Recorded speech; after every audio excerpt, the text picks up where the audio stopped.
హరి ఓం. మూకం కరోతి వాచాలం పంగుం లంఘయతే గిరిం యత్కృపాతమహం వందే పరమానందమాధవం. కృష్ణం వందే జగద్గురుం విష్ణుం వందే జగద్గురుం. సర్వోపనిషదో గావో దోగ్ధా గోపాలనందనః పార్థో వత్సః సుధీర్భోక్తా దుగ్ధం గీతామృతం మహత్. ఈశ్వరో గురురాత్మేతి మూర్తిత్రయ విభాగినే వ్యోమవత్ వ్యాప్తదేహాయ దక్షిణామూర్తయే నమః. గురుర్బ్రహ్మా గురుర్విష్ణు గురుర్దేవో మహేశ్వరః. గురు సాక్షాత్ పరం బ్రహ్మ తస్మై శ్రీ గురవే నమః. వ్యాసం వశిష్ఠనప్తారం శక్తేః పౌత్రమకల్మషం పరాశరాత్మజం వందే సుగతాతం తపోనిధిం. వ్యాసాయ విష్ణురూపాయ వ్యాసరూపాయ విష్ణవే నమో వై బ్రహ్మనిధయే వాసిష్ఠాయ నమో నమః.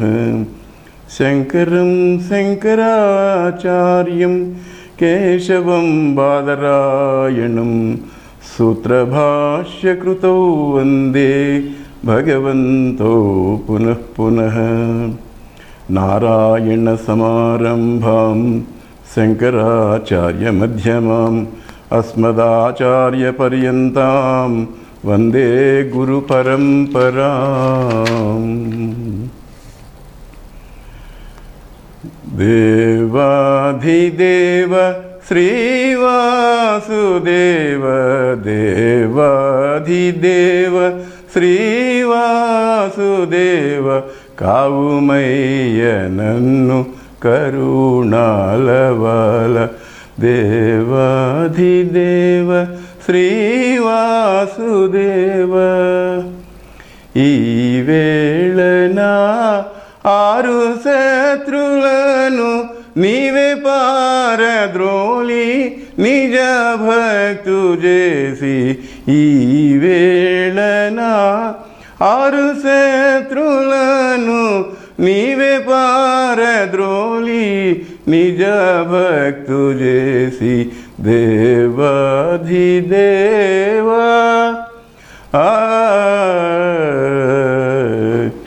నీ చేసిన పూజా ఫలము నా పూర్వజుల పుణ్యఫలము. నే చేసిన పూజా ఫలము నా పూర్వజుల పుణ్యఫలము. శ్రీ జానకీశ ఈ జన్మమిచ్చి నను ధన్యునిగా భువి చేసితివి. దేవాధిదేవ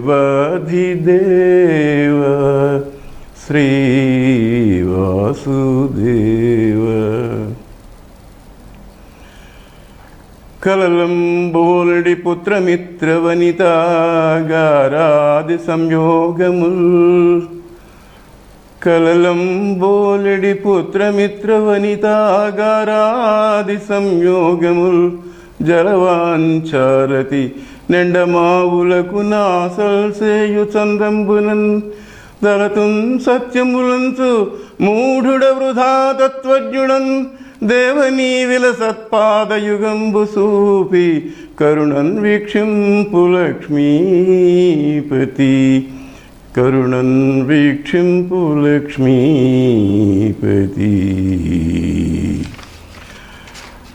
కలలం బోలెడి పుత్రమిత్ర వనితాగారాది సంయోగములు అంటే ఇవన్నీ మనకి వచ్చేటువంటి ప్రపంచంలో వచ్చేటువంటి సంబంధాలు, పుత్ర మిత్ర వనిత ఆగార సంయోగాలు ఇవన్నీ కూడా జలవాంఛారతి ఎండమావులకు ఎండమావుల కోసం వెళ్ళినట్టుగా వెళుతున్నాం మనం.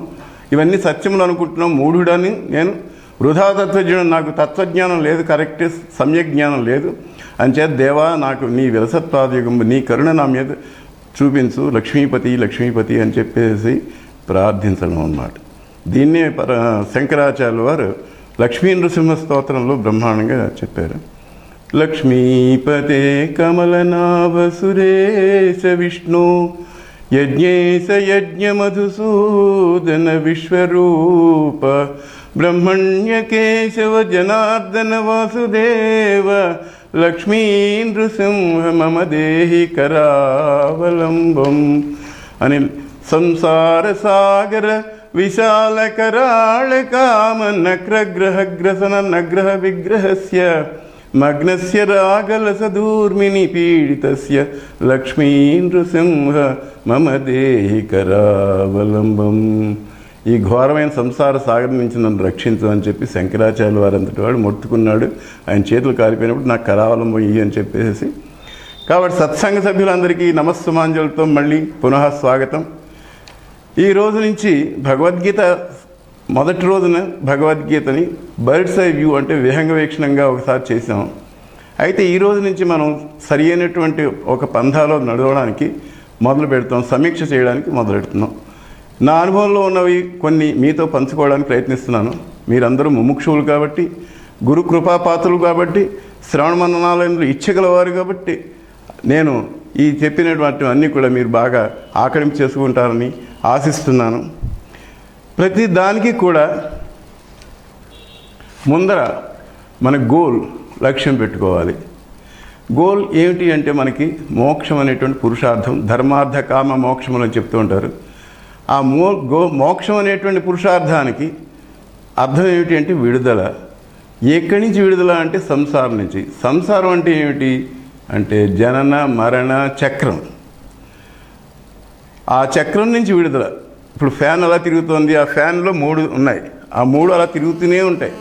దాంట్లోంచి విడుదల రావడం కష్టం. అయితే ఆ 3 నుంచి దాటిపోయి మనం ఉండాలి అంటే మనం కరెంట్ అవ్వాలి.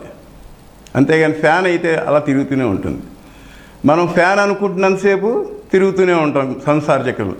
నువ్వే కరెంట్ అనుకుంటే వెంటనే నీకు తిరగడం ఉండదు, ఏముండదు. నువ్వు తిప్పుతున్నావు వీళ్ళందరినీ. అంటే నీ బాడీ మైండ్ కాంప్లెక్స్ ఇదంతా కూడా నువ్వు తిప్పుతున్నావు. This is a fan. కాబట్టి మోక్షం అంటే ఏమీ లేదు, ఒక్క క్షణంలో నీకు మోక్షం. నేను ఆ కరెంటుని అని, అది కరెంట్ ఎలా అనుకుంటారు, ఫ్యాన్లో ఉన్న కరెంట్ అనుకుంటే ఎట్లాగైతే దానికి మోక్షము కరెంటుకి, అలాగే నేను పరమాత్మను, నేను శుద్ధ చైతన్యాన్ని, నేను I am the subject, these are all objects అని నువ్వు ఎప్పుడైతే గ్రహించావో అప్పుడే నీకు విడుదల. ఇంకెక్కడి నుంచో ఎక్కడి రాదు విడుదల ఉంది. సంసారం నుంచి విడుదల అంటే దీన్నే అంటారు. అయితే ఇది అజ్ఞానం అనే నిద్రలో ఉన్నాం కాబట్టి ఇంతవరకు మనకి దాని మీద ధ్యాస లేదు. ఆ ధ్యాస కల్పించడం కోసం అని చెప్పేసి అక్కడ జ్ఞాన భేరి మ్రోగించితే కానీ మనకి ఆ జేవుల్లో పడితే కానీ ఇది కాదు. కాబట్టి గీతాచార్యుడు కృష్ణుడు కూడా మాటి మాటికి చెప్పిందే చెప్తున్నాడు. ఏంటండి ఇలా చెప్పిందే చెప్తున్నాడంటే ఎంత చెప్పినా కూడా వాళ్ళు వెంటలేదయ్యా. మనుష్యాణం సహస్రేడు, ఎవడో ఒక్కడు వింటాడు, ఆ విన్నవాడేమో కొంచెం సాధన చేస్తాడు. అంచేత దాన్ని రీచ్ అవ్వడానికి చాలా కష్టం. అందరూ కూడా ప్రాపంచిక విషయాల్లో బాగా తలదూరుస్తున్నారు కాబట్టి వాళ్ళకి ఇది అందటం లేదు అని చెప్పి. అయితే ఆ గోల్ మీరు చెప్పారు, బాగానే ఉంది. ఆ మీన్స్ ఏమిటంటే ఆ మీన్స్ కూడా ఇదే. మీన్స్ చెప్పింది దాన్ని సబ్జెక్ట్ ఆబ్జెక్ట్ రిలేషన్షిప్, ఆత్మ అనాత్మ వివేచనం, దాన్ని ఇంకా ఏంటంటే దృశ్య వివేచనం, ఇదంతా కూడా వేదాంత పరంగా వస్తుంది. అయితే మీకు దానికన్నా ముందర అసలు వైరాగ్యం ఎలా కలుగుతుంది దాని గురించి ఒక చిన్న కథ, ఒక పిట్ట కథ లాంటిదే కానీ చాలా బాగుంటుంది, వినండి ఒకసారి. ఒక సినీ నటుడి యొక్క ఆత్మఘోష ఇది. అది సినిమా ఒక రచనలో చేశాను. ఇది ఒక సినిమా హీరో ఆత్మ. అతను చనిపోయి కొన్ని గంటలు కూడా కాలేదు. అతని శవం పూలతో కప్పి సెంట్రల్ ఏసీ హాల్లో ఉంచారు. బంధువులందరూ కూడా, స్నేహితులు, పెద్ద పెద్ద సోకాల్డ్ విఐపీస్ అందరూ ఆఖరి కోసం వచ్చి క్యూలో ఇంటి ముందు నిలబడ్డారు పూలదండలతో ముంచెత్తడానికి. అతని ఆత్మ అంటే జీవుడు ఆ హాల్లో ఒక సోఫా మీద కూర్చున్నాడు, తన శవాన్ని తానే చూస్తూ. అరే యావత్ పవనో నివసితి దేహే అని శంకరాచార్యుల వారు చెప్పారే. ఇంతవరకు నా శరీరం చక్కటి ఫోమ్ బెడ్ మీద పడుకుని ఉంటే దాని క్షణంలో దించేసి దాని కాళ్ళు చేతులు కట్టేసి ముక్కుల్లోని చెవుల్లోని దూది పెడుతున్నారు ఏమిటి అనుకుంటున్నాడు ఈ జీవుడు, ఆ చనిపోయిన జీవుడు. అరే నేను వద్దన్నా కూడా వాళ్ళు వినటం లేదే, నన్ను అసలు పట్టించుకోవటం లేదే, అయితే మరి నేను చచ్చిపోయానా? చస్తే మరి నేను ఇక్కడే ఎలా ఉన్నాను? నాకు మరి అందరూ కనిపిస్తున్నారే, వారి మాటలు కూడా వినిపిస్తున్నాయే, పైగా చిత్రం వాళ్ళ మనస్సులో ఏమనుకుంటున్నారో అది కూడా నాకు తెలుస్తోంది. మరి నన్ను ఎవరు చూడటం లేదేంటి, నేను చెప్పేది వినిపించుకోరే? నేను కూర్చున్న సోఫా మీద ఎవడో నా మీద వచ్చి కూర్చుంటున్నాడు. సరే ఇలా కూర్చోవడం బోరు కొడుతుంది అని చెప్పి నేను అలా అంటే నేను సడన్గా హార్ట్ అటాక్ వచ్చి చావడం వలన నా పెళ్ళాం, నేనంటే ప్రాణం పెట్టుకునేటువంటి పిల్లలు, తల్లి తండ్రులు, నా ముద్దుల కొడుకులు, నా ప్రాణ స్నేహితులు, నా అభిమాన సంఘాలు, అభిమానులు, సినిమా ప్రొడ్యూసర్లు, నటీనటి వరకు ఎంతమంది వచ్చారో, అబ్బా ఇంతమందికి నేను తెలుసా? అవును, ఒక సినిమా హీరోగా 200 కోట్లు సంపాదించాను, బంగాళాలు కట్టించాను, ఆశ్రమాలు కట్టించాను, 5 స్టార్ హోటళ్ళు కట్టించాను, ఇవన్నీ వాళ్ళకి సంపాదించి పెట్టాను. వాళ్ళకి ఇందుకోసమైనా వాళ్ళు తానంటే ప్రాణం పెడతారు కదా. వాళ్ళు నేను లేని లోటు ఎలా తీర్చుకుంటారు పాపం? అరే ఆ వచ్చింది పెద్దమ్మాయి కదా సుందరి, అవునవును, ఏంటి అలా దుఃఖపడుతుంది ఏంటి? అల్లుడు ఏమిటి అలా సీరియస్గా మొహం పెట్టాడు? అతన్ని ఎంపీగా చేశాను కదా నా పలుకుబడితో, అయినా పెళ్ళికి 2 కోట్లు కట్నం కూడా ఇచ్చాను కదా, బంగాళాలు కార్లు ఇచ్చాను, ఇంకా ఎందుకు? అవును, అది ఏదో తలుపుతో చెప్తాడు, అమ్మ నాన్నగారు పోయే ముందు నా వారికి బంజారా హిల్స్లో ఒక పెద్ద సూపర్ స్పెషాలిటీ హాస్పిటల్ కట్టించి పెడతా అన్నట్ట. నాన్న పోయేసరికి నాకేం తెలీదు, నేనే అప్పుల్లో ఉన్నాను అంటున్నాడు మన హరి అంటే అన్నగారు. ఆయన ఎన్నో ఆశలు పెట్టుకున్నారు, వారి ఫ్రెండ్స్కి కూడా ఈ విషయం చెప్పేశారు. మరి ఆయన కోపం రాక ఏం చేస్తుంది అని అంటుంటే నాకు కళ్ళు తిరిగినట్లయింది. నేను ఎప్పుడు చెప్పాను మీ ఆయనకి హాస్పిటల్ కట్టిస్తానని అనుకుంటుంటే ఈ లోపల నా భార్య, అదేం లేదమ్మా, ఆస్తిపాస్తులు అందరూ వాళ్ళకే వదిలేశాను, నాకేం తెలియదు, మీ నాన్న నన్ను ఎప్పుడైనా పట్టించుకుంటేనా, నా ఒంటి మీద నగలు, నా బ్యాంక్ బ్యాలెన్స్ పార్టీకి వెళ్ళి తప్ప నా దగ్గరే ఉంది అని అంటోంది నా భార్య, ముద్దుల భార్య. ఏమిటి నేను వింటున్నది నిజమేనా? నాకు ఇవన్నీ నిజంగా వినిపిస్తున్నాయా? నాకే ఆశ్చర్యం వేస్తుంది. నా భార్య బిడ్డలు నా చావు గురించి దుఃఖపడుతున్నారే అని చూద్దామనుకుంటే వాళ్ళు లేనిపోయిన అబద్ధాలు చెప్పుకుని ఒకళ్ళనొకళ్ళు మోసం చేసుకుని నేను చనిపోయాన్ని అబద్ధాలు ఆడతారా? నన్ను వీళ్ళే కదా ఇండైరెక్ట్గా చంపింది. ఎప్పుడు ఏ లోటు చేయలేదు భార్యకి, అలాంటిది నేను ఎప్పుడు పట్టించుకోలేదట. ఆమె పేరట ఎన్ని బంగ్లాలు, ఎంత పొలం, లాకర్లో ఎన్ని నగలు, దాదాపు 40 కోట్ల ధనం ఇచ్చాను. ఎంత తేలిగ్గా అబద్ధం ఆడుతోంది. తాను మంచిదనుకున్న భార్య, నీకోసం నా ప్రాణాన్నైనా ఇస్తానండి అన్న భార్య. ఇంతలో నా 2వ కొడుకు వచ్చాడు, అమ్మ సీఎం గారు వచ్చారు, నువ్వు ఒకసారి కిందకి రావాలి. నా భార్య లేచి టీవీ ముందర వాళ్ళు కూడా వచ్చారా అని అడుగుతుంది. అంటే వార్డ్రోబ్లోంచి ఒక్క నల్లంచు తెల్ల చీర తీసుకుని చక్కగా పట్టుకుని లైట్గా మేకప్ ముగించుకుని కళ్ళకి నీళ్లు రాసుకుని కిందకు వచ్చింది. ఆహా నా ముద్ర పెళ్ళావా, రేపు టీవీలో లక్షలాది మందికి కనబడాలని ఎంత ఆదుర్దా, వీళ్ళకి నేను చనిపోయాన్న ఆశ బాధే లేదే. అందుకనే అన్నాడు శ్రీశంకరుడు, గతవతి వాయౌ దేహాపాయే భార్యా బిభ్యతి తస్మిన్ కాయే యావత్ పవనో నివసతి దేహే తావత్ పృచ్ఛతి కుశలం గేహే గతవతి వాయౌ దేహాపాయే భార్యా బిభ్యతి తస్మిన్ కాయే. ఎంతవరకు ఈ శరీరంలో ప్రాణం ఉంటుందో అంతవరకు వాళ్ళు ఆహా ఓహో ఓహో అంటుంటారు. కాయం పోయిన తర్వాత ప్రాణం పోగానే దేహాన్ని బయటికి తీసుకుపోండి, నాకు భయం వేస్తుంది అంటుంది పెళ్ళాం కూడాను. అయినా ఆడవాళ్ళకి నగలు డబ్బుల మీద ఉన్న మోతు మొగుడి మీద ఎందుకు ఉంటుంది? సరే అది అలా ఉంచండి. పెద్ద కూతురు అలాగా, భార్య ఇలాగా. సరే పెద్ద కొడుకు ఏం చేస్తున్నాడో చూద్దామని అనుకుంటూ వాడికి కింద హాల్లో ఎవరితోటో చిన్న సంఘర్షణ లాంటిది పడుతున్నాడు. మర్యాదగా 14 లక్షలు బ్యాలెన్స్ అమౌంట్ పంపించండి, అది మీకే మంచిది, ఇది మా నాన్నగారు సెక్రటరీ లెక్కల్లో చూపించారు అని అంటున్నాడు వాడు. నాన్నవాడు ఎప్పుడో ఆ బాకీ తీర్చేశాడు, ఇదంతా సెక్రటరీ గారు చేసిన పని, డబ్బు నొక్కేసి అని అనుకుంటున్నా వాడు వినిపించుకోడే. అప్పుడు అనుకున్నా, ఓహో నేను ఇప్పుడు ఆత్మని కదా, నా గోడు ఎవరికి వినపడదని అర్థమైంది. ఈ లోపల మా బావమరిది వచ్చి, ఏమిట్రా మామయ్య ఆ ముసలాయన చూడు, ఒక్క పని సరిగ్గా చేయడు, 2,40,00,000 రావాలి, ఇచ్చామని వాళ్ళు ఇవ్వలేదని సెక్రటరీ చెప్తున్నాడు. చీచి ఈ వ్యవహారాలతో నాకు పిచ్చెక్కుతుందనుకో. సుందరికేమో బంజారా హిల్స్లో సూపర్ స్పెషాలిటీ హాస్పిటల్ కట్టిస్తామని చెప్పాట ఆ ముసలోడు. అది నన్ను చంపుకు తింటోంది. చచ్చి ఆయన బాగానే ఉన్నాడు, బ్రతికి నేను చస్తున్నాను అనుకో, ఈ అప్పులు తీర్చలేక అని అంటున్నాడు నా పుత్రరత్నం. అప్పులా వీడు, నేను అప్పు చేయవలసిన కర్మ ఏమిట్రా? ఇది నీ సృష్టి కదా పెద్ద కొడుక, నీకు బార్లు రేసులు తప్ప ఏమీ తెలియదు అనుకున్నాను. ఈ కథలు ఆడడం ఎప్పుడు నేర్చుకున్నారా కొడుక? సరే చిన్న కొడుకు ఏం చేస్తున్నాడో అది వెతుక్కుంటూ వాడు ఒక రూమ్లో డైరెక్టర్ గారు అమ్మాయితో కులుకుతూ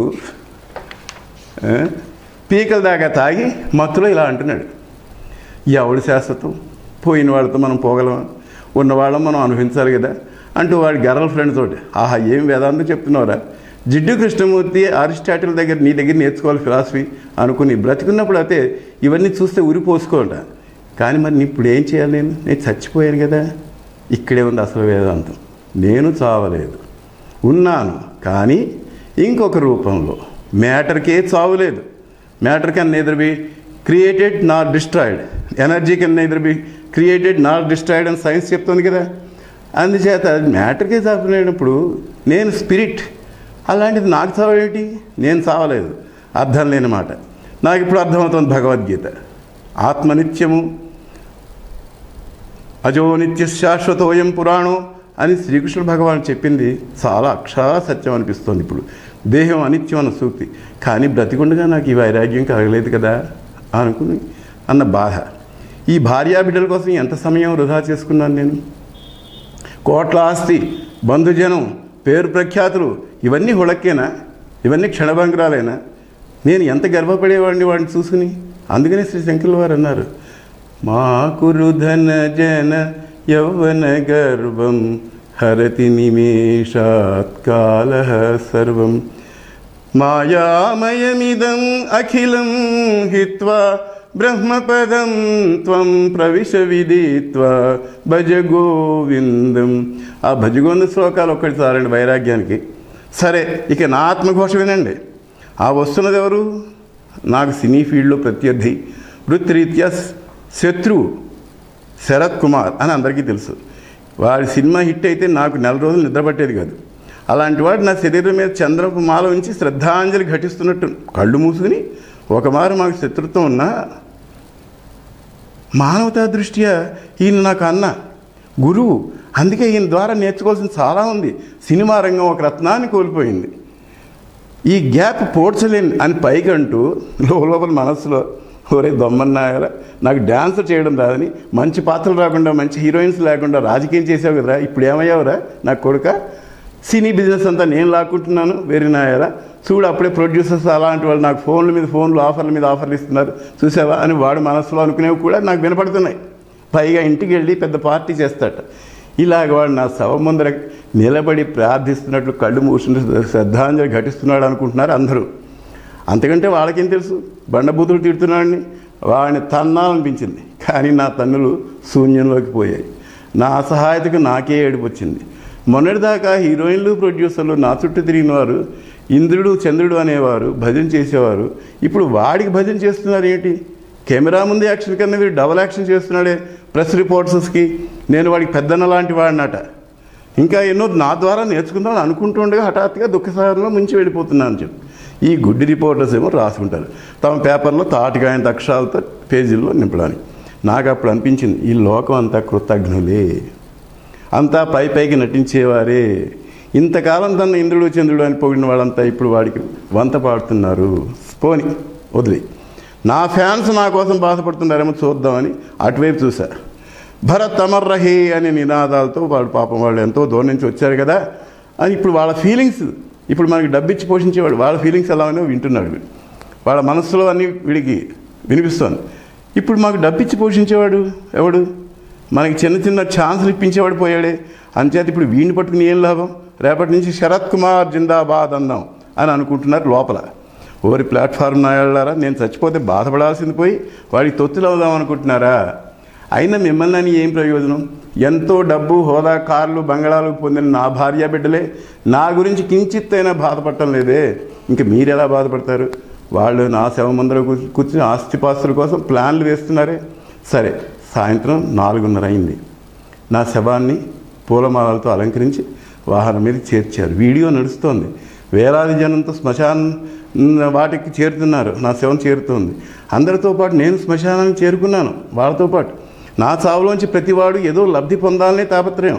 గంధం చెక్కల మధ్య ఉంచిన నా శవానికి నా పెద్ద కొడుకు కొరివి పెట్టాడు. నేను పోగానే దొంగాపులు సృష్టించి ఆస్తినంతటిని ఎవరికి దక్కకుండా చేయాలని పథకం వేసిన మహానటుడు నాకంటే మించిపోయాడు. శ్మశానంలో ఎండిపోయిన చెట్టు మీద కూర్చొని చూస్తున్నాను. ముందర నా చర్మం కాలిపోయింది, జుట్టు కాలిపోయింది, ఎగసిపడుతున్న అగ్నిజ్వాల మీద నా శరీరం బూడిదైపోయింది, నా కపాలం పేలిపోయింది. అందరూ ఎవరి దారిని వారు వెళ్ళిపోయారు. కాటికాపరి దూరంగా పోయి బీడీ కాల్చుకుంటున్నాడు. ఇంతకాలం ఎంతో పేరు ప్రఖ్యాతులు, డబ్బు, హోదా కింద కాలు పెట్టకుండా ఎప్పుడు ఏసీ కారులో తిరిగే నా శరీరం నా కళ్ళ ముందే బూడిదైపోయిందే. అందుకే అంటారు మాంధాతాచ మహీపతి కృతయుగాలంకార భూతోగత అని వేదాలు వర్ణించి రావణాసురుని శిరస్సులు గద్దల చేత దొల్లించబడుతున్నాయని చెప్పి భర్తృహత అన్నాడే. ఈ వైరాగ్యం నాకు బతికొండగా వచ్చి ఉంటే ఎంత బాగుండేది. హాయిగా ఒక గురువు దగ్గరికి వెళ్ళి శ్రీ శంకరాచార్య గ్రంథాలను కానీ వేదాంతాలను కానీ విచారణ చేసి ముక్తి పొంది ఉండేవాడిని. ఇప్పుడు ఏం చేయడానికి అసహాయుని కదా. ఏ శరీర పోషణ కోసం అనుక్షణం శ్రమిస్తున్నామో ఆ శరీరం కాలి బూడిదైపోయిందే. నిత్యం సోదర పోషణాయ సకలానుద్దిశ్య విత్తాస్య వ్యర్థం పర్యటనం కరోమి భవత సేవాం న జానే విభో అని శివానందలహరిలో శ్రీ శంకర్లు వారు చెప్పినారు కదా. ఎందుకండి గురువుగారు అంత బాధపడుతున్నారు? పక్క నుంచి వినిపించింది. ఎందుకండి గురువుగారు అంత బాధపడుతున్నారు? ఇంకా ముందుంది ముసళ్ళ పండుగ, 14 రోజుల పండుగ. నాకన్నా కొన్ని రోజుల క్రితమే చనిపోయిన ఆర్ముగం రచయిత ఆత్మ నాకు ఓదార్పునిస్తుంది. ఆ క్షణం నుంచి 13 రోజుల పాటు చూడకూడనివి, వినకూడని ఎన్నో దృశ్యాలు, మాటలు చూశాను. నరకం ఎక్కడో లేదనిపించింది. చావు ఎవరికి తప్పదు. కానీ విచిత్రం ఏంటంటే ఎవరికి వారు తాము ఇప్పుడే చావమని, మేము అన్ని పనులు ముగించుకుని అప్పుడు చావు రమ్మంటే వస్తుందని అనుకుంటారు. అదే ఆశ్చర్యం. 14 రోజులు తెల్లవారుజామున 4 గంటల సమయంలో అందరూ ప్రశాంతంగా నిద్రపోతున్నారు. నేను గార్డెన్లో నందివర్ధనం చెట్టు మీద కూర్చుని ఉన్నాను. ఏమిటి విచిత్రం? ఈ కార్లు, ఈ బంగళాలు, ఈ భార్యాబిడ్డలు అన్నీ దండగేనా? అంతా హుళక్కేనా? నా మెదడులోని అజ్ఞాన పొరలు విడిపోతున్న అనుభూతి. భౌతిక సుఖాల తాలూకు ఎండమావుల వెంట ఎన్నో జన్మలు తిరిగి వేసారిపోయాను. మిట్ట మధ్యాహ్నం 12 అయింది. లోపల పిండ ప్రధానం తాలూకు మంత్రాలు వినిపిస్తున్నాయి. ఈ జన్మ తాలూకు మంత్రాలు వినిపిస్తున్నాయి. ఈ జన్మ తాలూకు అన్ని బంధాలు తెలుసుకోవాల్సిన సమయం వచ్చింది. ఆఖరిసారిగా భార్యాబిడ్డలను చూడాలని అనిపించింది.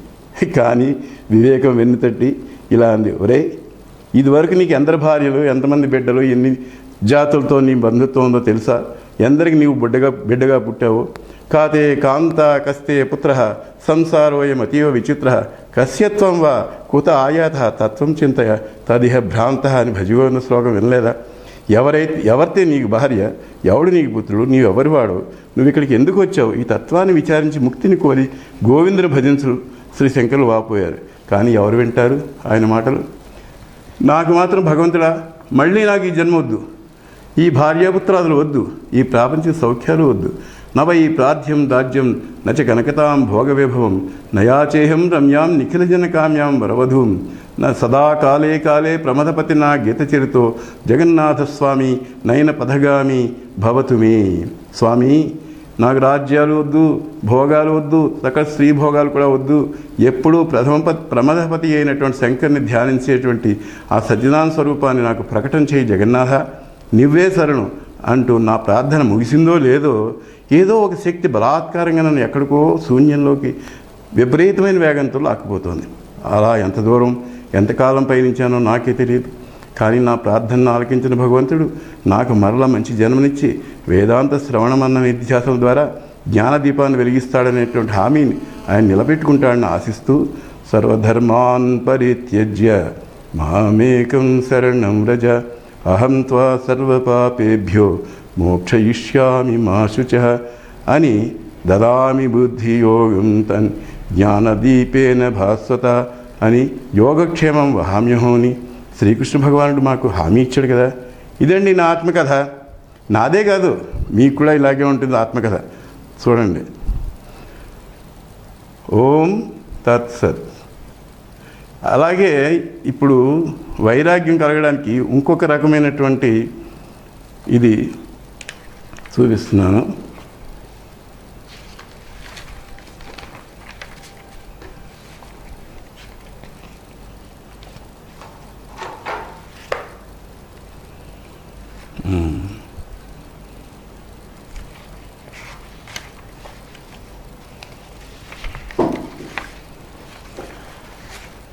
అందరికీ ప్రపంచంలో ప్రతివాడికి ఏదో ఒక భయం ఉంటుంది. అది భర్తృహరి గారు చాలా బాగా చెప్పారు.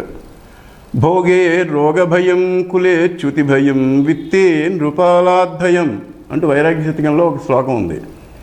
దాన్ని విశ్లేషణ చేస్తే భోగాలు అనుభవించాలంటే రోగం వస్తుందేమో అని భయం. ఏమంటే ఈ రోజుల్లో డయాబెటిక్ తిన్నవాడు స్వీట్ తినకూడదు, తింటే షుగర్ లెవెల్ పెరుగుతుందేమో అని భయం. కులీనులు అంటే మంచి కుటుంబంలో పుట్టానంటే వాడికి పతన భయం అవుతుంది. కొంతమంది ఏంటంటే వెలివేస్తుంటారు కులంలోంచి. అది ఇదివరకు అక్కడ మహారాష్ట్రలో జరిగేది. నేను మంచి కులంలో పుట్టాను అనుకుంటే నేను సమాజం ఎప్పుడు ఏ తప్పు చేస్తే వెలేస్తుందని భయం. ధనికులకు రాజభయం. రాజభయం అంటే ఇప్పుడు రాజులు లేరు కాబట్టి ఇప్పుడు ఇన్కమ్ ట్యాక్స్ వాళ్ళ భయం ధనికులకి. ఇక్కడ రాజు అంటే ఆదాయ పన్ను శాఖ, అందులో 300 ట్యాక్స్ కింద పోతుంది కదా మన ఆదాయం అని వాళ్ళకి భయం. అంచేత వేరే దేశాల్లో ఎక్కడో దాచుకోవాలి అని అనుకుంటూ ఉంటారు. అలాగే అభిమానం గల వాళ్ళకేమో కార్పణ్య భయం. ఈ అభిమానం ఎప్పుడు నశిస్తుందో, ఎవడు నశించి చేస్తాడో అని భయం. అలాగే దైన్యం ఎప్పుడు కలుగుతుందో అనే భయం. బలవంతుడికి నాకన్నా బలవంతుడైన శత్రువు ఓడిస్తాడేమో అని భయం. అలా కింగ్ కాంగ్కి దారాసింగ్ ఎవరో ఓడించారు. ఈ రకంగా నేను చాలా అందమైన వాడిని అనుకుంటే ముసలితనం ఎప్పుడు భయపడుతుందో అని, చర్మం డేలా పడిపోతుందేమో అని భయం. నేను మంచి శాస్త్రజ్ఞుడిని, మంచి దిట్టమైనటువంటి అందరినీ ఓడించగలను అని అనుకుంటే నీకన్నా మంచి శాస్త్రాలు చదివినవాడు ఎవడో ఉంటాడు, వాడి వల్ల ఓడిపోతామని భయం.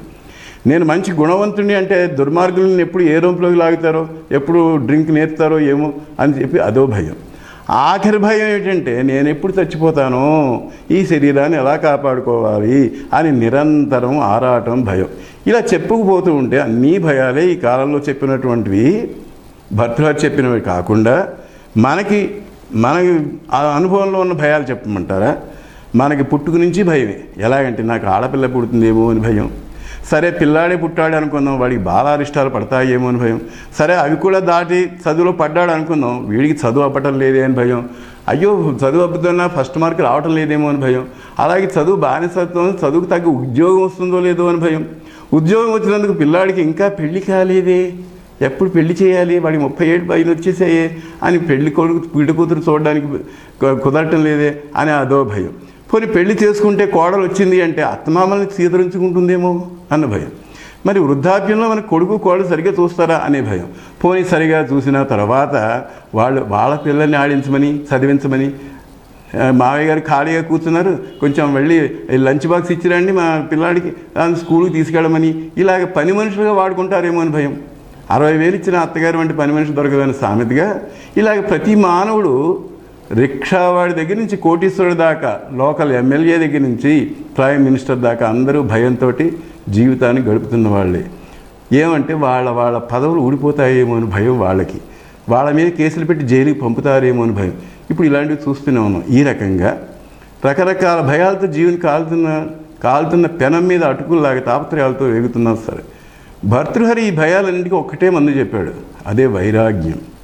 వైరాగ్యమేవా భయం అని, అభయస్థితే వైరాగ్యం అంటే ఏమిటి? నీ కోరికలు లేవనుకో, నీకు భయం ఉంది, తృష్ణను వదిలేయి, వచ్చింది అనుభవించు, ఆశలు పెంచుకోకు, లభించిన దాంతో తృప్తి చెందు అని సొల్యూషన్ చూపించారు. అదే శంకర్ల వారి భజగోవిందంలో మూఢజహీహి ధనాగమ తృష్ణం కురు సద్బుద్ధిం మనసి వితృష్ణం యల్లభసే నిజ కర్మోపాతం విత్తంతేన వినోదయ చిత్తం అని. అయితే మన భాగవత పురాణంలో భయం లేని వ్యక్తిగా ఒక ప్రహ్లాదుని చూపించారు దృష్టాంతంగా. నృసింహావతార ఘట్టంలో ఉగ్ర నరసింహమూర్తిని శాంతింపజేయడానికి బ్రహ్మాది దేవతలు లక్ష్మీదేవితో సహా భయపడుతుంటే, ఎందుకంటే వాళ్ళ పదవులు పోతాయేమని భయం. 5 ఏళ్ల కుర్రవాడైన ప్రహ్లాదుని ముందుకు తోసి ఆ ఉగ్రరూపాన్ని శాంతింపజేయమని వేడుకుంటున్నారు. అప్పుడు మన ప్రహ్లాదుడు ముందరికి వెళ్ళి, నరసింహమూర్తి ముందరికి వెళ్ళి, ఏమయ్యోయ్ నీ పెద్ద జూలు, నీ భయంకరమైన గోళ్ళు, నీ చింత నిప్పులు వంటి కళ్ళు, ఇవన్నీ చూసి నాకు భయం లేదు అన్నాడు. అదేమిట్రా? ఖరదంష్ట్రా భృకుటీ సటానకయున్ ఉగ్రధ్వానయున్ రక్తకేసరియున్ దీర్ఘధర్మాంతరమాలకియున్ భాస్వన్నేత్రయున్ అయిన నీ నరసింహాకృతి చూచి నే వెరువ అనే పోతన గారు రాశారు. ఎందుకురా డెంబగా అంటే, నీకన్నా భయంకరమైన దాన్ని చూశానయ్యా, దాని ముందర నువ్వెంత అన్నట్ట. అదేమిట్రా అంటే, పూర్ణ క్రూర దుర్వార దుర్భర సంసాರದ వాగ్నికి వెరతూ అన్నాడు. పూర్ణమై క్రూరమైనటువంటి దుర్వారమైనటువంటి దుర్భరమైనటువంటి సంసారమైనటువంటి దావాగ్ని నన్ను భయపెడుతోంది. అంచేత ఈ సంసారం జన్మ మరణాలతో కూడిన జన్మ జర మృత్యువులతో కూడిన ఘోరమే దుర్భరమే దుర్వారమైన సంసార దవాగ్ని అంటేనే నాకు భయం. ఆ చూసిన తర్వాత నీ గోళ్ళు నీ చింతనిప్పులు కళ్ళు ఇవన్నీ నాకేం భయం కాదు. ఎందుకంటే వీడికి వైరాగ్యమే ధైర్యం, వాడికి వైరాగ్యం వచ్చేసింది. కాబట్టి దాన్ని చూసిన తర్వాత నిన్ను చూసి పెద్ద నాకు భయం ఏం లేదు. న్యూయార్క్ చూసిన వాడికి హైదరాబాద్ చూస్తే ఎంతో అలాగే ఉంది నాకు అన్నట్టుగా ముక్తికి దోవ కోరికలు లేనటువంటి మనస్సుకి ఎవరి వల్ల భయం కలగదు. అంచేత నీకు భయం పోవాలంటే స్వార్థమైన కోరికలు తీసేయి, నీకు అభయం ప్రాప్తిస్తుంది అని గీతలో పరమాత్మ అభయం వై జనక ప్రాప్తోసి అభయం అనేటువంటి దైవీ సంపదను మొట్టమొదటిగా చెప్పారు. అంచేత మనకి భయం పోవాలి. దీని తర్వాత ఇంకొక వైరాగ్యంలో మనకి చెప్పేది ఏమిటంటే తతఃకిం తతఃకిం తతఃకిం సో వాట్. ఇది ఎందుకోసం అంటే ఇప్పుడు నాగరికులైనటువంటి మనం అంతా కూడా నేను అది సాధించాను ఇది సాధించాను గొప్పలు చెప్పుకుంటూ ఉంటారు కదా. అవన్నీ దాని గురించి శంకర్లు వారు ఇదివరకే ఒక గ్రంథంలో తతఃకిం అనే ఒక గ్రంథంలో చక్కగా ఆణిముత్యాలటువంటి ఈ ఎన్ని అభ్యుదయాలు నువ్వు పొందినా, నువ్వు ఎన్ని మిరాకిల్స్ చూపించినా, ఎంత ప్రాణాయామం సాధించినా, ఎంత మహాయోగీశ్వరుడు అయినా అవన్నీ హుళక్కే అని నీ మనస్సు గురుపాదాల చెంత లేకపోతే అనే అర్థంతో మనకందరికీ కనువిప్పు కలగాలనే తపనతో ఆవేదనతో ఆవేశంతో తమ బోధనలో తమకు వైరాగ్యం కలిగించేందుకు ఒక ప్రయత్నం చేశారు. అదే ఇక్కడ నేను నిన్ను వివరించడానికి గురువుగారి అనుగ్రహంతో ఆశీర్వాదం చిన్న ప్రయత్నం చేస్తున్నాను, వినండి. అయ్యా, నాకు మంచి శరీర సౌష్ఠవం ఉందండి, నేను మంచి అందగాడినండి, నాకు చక్కటి అనుకూలమైన ప్రతివ్రత అయిన భార్య ఉందండి, రత్నమాణిక్యాలు లాంటి పిల్లలు ఉన్నారండి, వాళ్ళు అమెరికాలో హాయిగా సెటిల్ అయ్యి బ్రహ్మాండమైన ఉద్యోగాలు చేస్తున్నారు, డాక్టర్లు ఇంజనీర్లుగాను, ధనం బాగా సంపాదిస్తున్నారండి. కానీ మంచి కీర్తి ప్రశంసలు ఉన్నాయి, మంచి బంగళాలు ఉన్నాయి బంజారా హిల్స్లో, నన్ను ప్రతి విద్వత్ సభలకి వినోద సభలకి చీఫ్ గెస్ట్గా పిలుస్తూ ఉంటారు. చీఫ్ కాదండి, నేను ఉపన్యాసాలు హిందీలోను ఇంగ్లీష్లోను తమిళ భాషల్లోను తెలుగు భాషలోను అనర్గళంగా ఇవ్వగలను. నాకు బాబాలందరూ కూడా ప్రత్యేకమైన ఇంటర్వ్యూ ఇచ్చి గౌరవిస్తారు. అఫ్కోర్స్ నేను వాళ్ళకి లక్షల డొనేషన్లు ఇస్తున్నాను కాబట్టి అనుకోండి. అయినా నేనంటే అందరికీ గౌరవం ప్రేమ. ఎప్పుడు నా చుట్టూ పొలిటికల్ లీడర్స్ తిరుగుతూ ఉంటారు. ఇది నా ఇన్ఫ్లుయెన్స్. నేను తెలియని వాళ్ళు లేరు, అందరూ హై పొజిషన్స్లో ఉన్నారు, మినిస్టర్లు జడ్జీలు అలాంటి వాళ్ళు. కొన్ని కోట్లు స్విస్ బ్యాంకులు వేశాను నేను. అఫ్కోర్స్ అదంతా అవినీతి డబ్బు అనుకోండి. నా బంధువర్గం అంతా ఎప్పుడు మా ఇంటికి వస్తూ పోతూ ఉంటారు. మా ఇల్లు పుత్ర పౌత్రాభివృద్ధియా అన్నట్లుగా పిల్లలతో కళకళలాడుతూ ఉంటుంది. ఇంతకన్నా ఈ జీవితంలో కావాల్సింది ఏముందండి? I am a successful man. మర్చిపోయానండి, నేను కవిత్వం కూడా బాగా రాస్తానండి, జ్యోతిష్యం కూడా బాగా చెప్పగలను. నాకు అమెరికాలో తానా వాళ్ళు సన్మానాలు కూడా చేశారు. అసలు మా ఇల్లే ఒక భూతల స్వర్గం అనుకోండి. నాకు ఒక బంగారు సింహాసనం ఉంది, నేను ఆ బంగారు స్పూన్లతోటి బంగారు పళ్ళెల్లో తింటాను. కానీ బంగారం కాదండి, పెసరట్టు ఉప్మా. నా ఇదంతా ఏసీ, అన్ని చోట్ల కాస్ట్లీ సోఫాలు ఫర్నిచర్ వగైరా అని ఇలా చెప్పుకుపోతున్నాడు సక్సెస్ఫుల్ మ్యాన్ అనుకుంటున్న ఈ మానవుడు. ఇంతలో పకాలను ఒక నవ్వు వినిపించింది. ఎవరవి అని అడిగాడు. నేనే అన్న శబ్దం వినిపించింది. ఎవరా నేను అని మనం అడిగితే, అరే నన్నే గుర్తుపట్టలేదా? నువ్వు పుట్టినప్పటి నుంచి నిన్ను అంటిపెట్టుకుని వస్తున్నాను కదా, ఇంకా నీకు గుర్తులేదా? ఏమో నాకెవరు, నువ్వెవరు చెప్పు అని మనం వాడ. నేనా? నీ మృత్యువుని, నీ కాలాన్ని, నీ నెత్తి మీదే ఉన్నాను, నీ పక్కనే ఉన్నాను, నీ కుడి పక్క ఉన్నాను, ఎడం పక్క ఉన్నాను, నన్ను మర్చిపోయావు. ఇంతవరకు ఇచ్చిన ఉపన్యాసం వింటే నాకు నవ్వు వచ్చింది, నవ్వాను. గురు పాదపద్మముల చెంత నిలవనటువంటి నీ మనస్సును చూసి అని చెప్పే చమత్కారాలు, ఆ మనస్సు చెప్పే చమత్కార కబుర్లు వింటుంటే నవ్వు వచ్చింది. నువ్వు వినలేదా? నిత్యం సన్నిహితో మృత్యు. అయినా నీకు ఈ మృత్యుఘోష నీకెక్కడ వినిపిస్తుందిలే? నీవు ధనధాన్య జన యవ్వన మదా మత్తుడు. బహుశా శంకరుల వారి శ్లోకం నువ్వు వినుండవు. మా కురు ధన జన యవ్వన గర్వం హరతి నిమేషాత్ కాల సర్వం మాయామయమిదం అఖిలం హేత్వా బ్రహ్మపదం త్వం ప్రవిశ విదిత్వా భజ గోవిందం భజ గోవిందం గోవిందం భజ మూఢమతే సంప్రాప్తే సన్నిహితే కాలే నహి నహి రక్షతి డుకృంకరణి నహి నహి రక్షతి కంప్యూటర్ నాలెడ్జి. సరే, ఒరే అబ్బాయి, నాకు ధనం ఉందని, యవ్వనం ఉందని, నాకు పరుగుబడి ఉందని మురిసిపోకు. ఇదంతా మూడునాళ్ల ముచ్చట. మృత్యువు లేదా దాదాపు నేను ఒక్కసారిగా నీ ఆశలు తీరకుండా తీసుకుపోతుంది.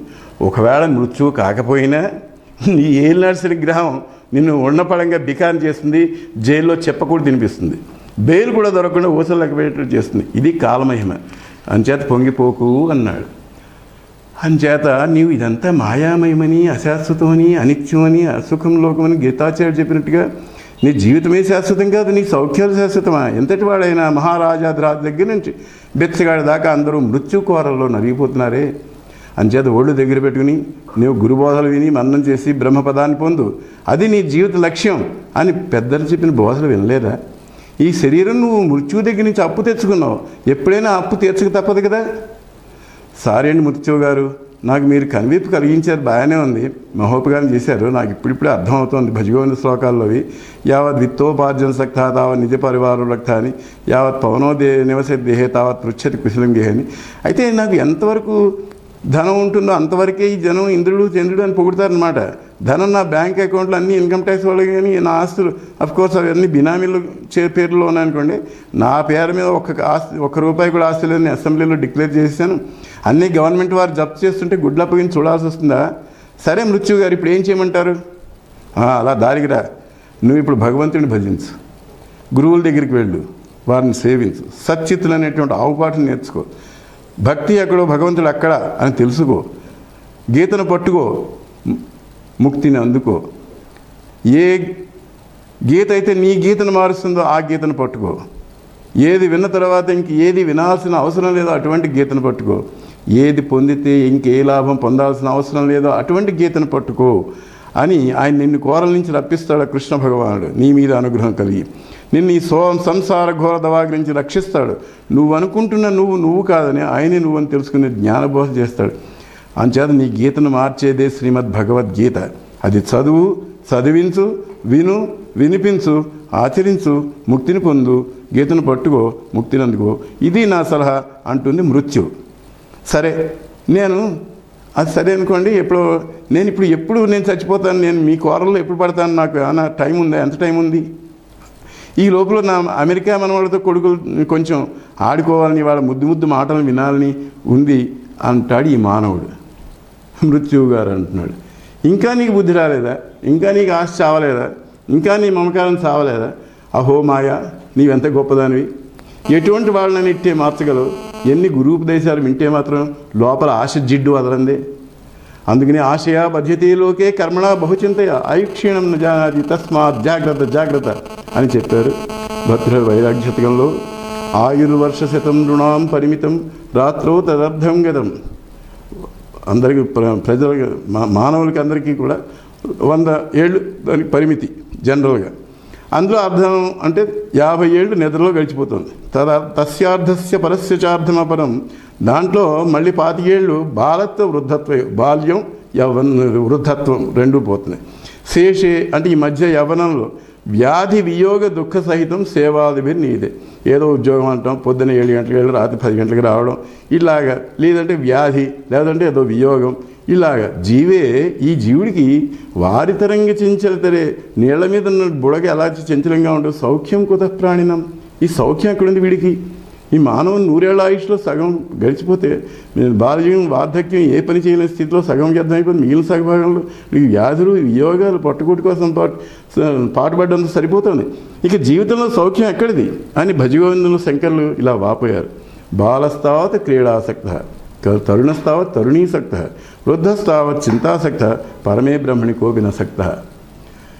అంటే ఇప్పుడు వృద్ధాప్యంలో కూడా జనరల్గా ఏంటంటే బాలులు క్రీడాసక్తి అంటే మనం పాపం ఆటలాడుకున్నారు, అరే ఇంటికి రారా అంటే వాడు రాడు. కానీ ఇప్పుడు వృద్ధులు కూడాను ఆ క్రికెట్ దగ్గర కూర్చుని ఇంకా సెంచరీలు ఎన్ని కొడుతున్నాడు, సచిన్ టెండూల్కర్ ఎన్ని కొడుతున్నాడు ఏమిటి అని ఇలా చూస్తూ ఉంటారు. వాళ్ళు కూడా క్రీడాసక్తి. వృద్ధస్థావతి కూడా చింతాసక్త. వృద్ధులైన వాళ్ళు కూడా రామకృష్ణ అనుకూలం లేదు, ఏదో ఆ కాలక్షేపం కోసం టీవీ పెట్టుకోవడం, ఆ టీవీలో మళ్ళీ అందరూ క్రికెట్ ప్లేయింగే చూడడం, తక్కినది మానేస్తారు. ఇలా సీనియర్ సిటిజన్లు అని పేరు పెట్టుకుని కూడా ఒక చోట కూర్చొని కబుర్లు చెప్పేటువంటి సిగ్గు ఎగ్గు లేకుండా. ఏమైనా అంటే జనరల్ నాలెడ్జ్ ఉండాలండి అంటారు పైగా. సరే తరుణ వయసులో చెప్పేది ఉంది, వాడు ఆడింది ఆట, పాడింది పాట, అప్పుడు ఎప్పుడు స్త్రీ సుఖం కోసం ఎంతలాడుతూ ఉండడం సరిపోతుంది. పోనీ వృద్ధాప్యంలో వీడు రామకృష్ణ అనుకుంటాడంటే అయ్యో నా చిన్న కొడుకు ఇంకా జీవితంలో సెటిల్ కాలేదే, వాడికి మంచి ఉద్యోగం ఎప్పుడు వస్తుందో, ఎప్పుడు పెళ్ళి అవుతుందో, చిన్నపిల్లకి పెళ్ళిడు వచ్చింది, సంబంధాలు వెతకాలి, ఈ రకంగా ఎన్నో చింతలు వేధిస్తుండే. ఇంకా పరబ్రహ్మమైన ఆసక్తి ఎవడు చూపిస్తాడు? ఎప్పుడు మీరు అజ్ఞానం నుంచి బయటపడతారు? ఎప్పుడు ఈ జన్మ మరణ చక్రం నుంచి తప్పించుకుంటారు? ప్రతివాడు రాత్రి పగలు చూస్తూనే ఉన్నాడు, ఆయుష జరిగిపోతూనే ఉంది, కానీ గుర్తించడం లేదు. తన కళ్ళ ముందరే ఎంతోమంది చిన్న పెద్ద తేడా లేకుండా న్యాచురల్గా కానీ యాక్సిడెంట్లో కానీ పోతూనే ఉన్నారు. మృత్యు తనకు అప్పుడే రాదనుకుంటాడు, తాను పిలిచినప్పుడే వస్తుంది అనుకుంటాడు ఈ కలియుగ మానవుడు. చూసారా ఎంత విచిత్రమో? ఆయన భర్తలో చెప్పినట్లు, పీత్వా మోహమయీం ప్రమాదమదిరాం ఉన్మత్తభూతం జగత్. ఈ జగత్తంతా అజ్ఞానమని బ్రాందీ విస్కీలు తాగి మతి తప్పారు. వీళ్ళంతా మాతృ యవ్వన పరిచ్ఛేది కుఠారావయం, మాతృ యవ్వనాన్ని ఛేదించినటువంటి గొడ్డలు వంటి వాళ్ళు వీళ్ళు, ఈశ్వర ధ్యానం లేని వాళ్ళు. అలాగే వీళ్ళకి ముసలితనం అని పెద్ద పులుగు కూడా మీద పడడానికి సిద్ధంగా ఉందని గుర్తించడం లేదు. రోగాలు శత్రువులు ఈ దేహాన్ని ముట్టడిస్తాయని తెలియదా? ఆయువు చిల్లికిండలో నీళ్ళలాగా వ్యర్థమైపోతుందని తెలియదా? అయినా మనిషి మారలేదు, అతని నడక మార్చుకోడు. కాటికి కాళ్ళు చాపినా పెళ్ళికి చేతులు చాపేవాడు, కూటికి నోచుకోపోయినా కోట్లు ఆశించేవాడు, కోట్లు సంపాదించిన ధనదాహం తీరనివాడు, భార్యా బిడ్డలు చీకొట్టిన విరక్తి పొందినవాడు ఎప్పుడు జ్ఞానం పొందుతాడు? ఎప్పుడు మోక్షం కావాలంటాడు? ఎప్పుడు సంసారం నుంచి విరక్తి కలుగుతుంది? ఎప్పటికీ కలగదా? ఆ భార్యా బిడ్డల కోసం కనివిడి కన్నీరు కాల్స్తారే, భగవంతుడి కోసం ఒక కన్నీటి బొట్టేని కాల్సరే. అహో మాయా, నీవెంత గొప్పదానవు, అందరినీ దాసులుగా చేసుకున్నావు అని మృత్యువుకే మానవుడు కళ్ళు నీళ్ళు తెప్పించాడు. అది కలియుగ మానవుని తెలివితేటలు. వీడు మృత్యువుకే మృత్యు అవుదామని ప్రయత్నిస్తూ ఉంటాడు. అంచేతనే శంకరులు నువ్వెంతటి మహానుభావుడైనా సరే, గొప్ప సైంటిస్ట్, ఆర్టిస్ట్, పొలిటీషియన్, వేదాంగ పారంగతుడైనా సరే, మహారాజ్యాధినేత అయిన కాలం ముందర నీ ఆర్భాటాలు పనికిరావు. హనుమంతుడి ముందర కుప్పిగంతులు వేస్తావా? అదే ఒక సినిమా పాటలో అంటాను, కళ్ళు తెరచి కనరా సత్యం, ఒళ్ళు మరచి కనరా సర్వం నీకే బోధపడరా అని సత్యాన్ని సత్సాంగత్యం ద్వారా తెలుసుకో. సత్యాన్ని సత్సాంగత్యం ద్వారా తెలుసుకో. భగవద్గీత అనే జ్ఞాననౌక ద్వారా ఈ సంసార సాగరాన్ని దాటు. ఆ కృష్ణ పరమాత్మ నీలో జ్ఞానదీపం వెలిగిస్తాడు. ఆయన నీకు జ్ఞాన చక్షుషు ఇస్తాడు. నీ సర్వ సంచిత కర్మల్ని జ్ఞానంలో భస్మీపట్నం చేయగల శక్తినిస్తాడు. మోక్షం కావాలంటే ఆ పరమాత్మనే పట్టుకో. అన్య దేవతలు నీ కోరికలు తీరుస్తారు, కానీ నీకు జన్మ లేకుండా చేయలేరు. గీతా గంగోదకం పీత్వా పునర్జన్మన విద్యతే సర్వం కర్మాఖిలం పార్థ జ్ఞానే పరిసమాప్యతి. ఆ గీతాజ్ఞానమే నీకు ముక్తికి త్రోవ. భగవద్గీత కించిదధీత గంగాజలలవ కణికాపీత సకృదపియేన మురారి సమర్చ క్రియతే తస్య యమేన చర్చ అన్నట్లు కొంచెం గీతామృతం తాగిన చాలు, గంగాజలం కొంచెం తాగినా కాదు నీకు ఆ పాపాలు పోతుంది. అలాగే నీకు జ్ఞానం వల్ల ముక్తి కలుగుతుంది అని గీతాసుగంధం కొంచెం తాగిన చాలు, ఇక యముడు నీ జోలికి రాడు అని హామీ ఇచ్చారు గీతాచార్యులు. జై జై శ్రీకృష్ణ, జై జై జగద్గురు శంకర. శ్రీకృష్ణ శరణం మమ. ఓం తత్సత్. బ్రహ్మార్పణమస్తు. ఇంకా టైం ఉందా?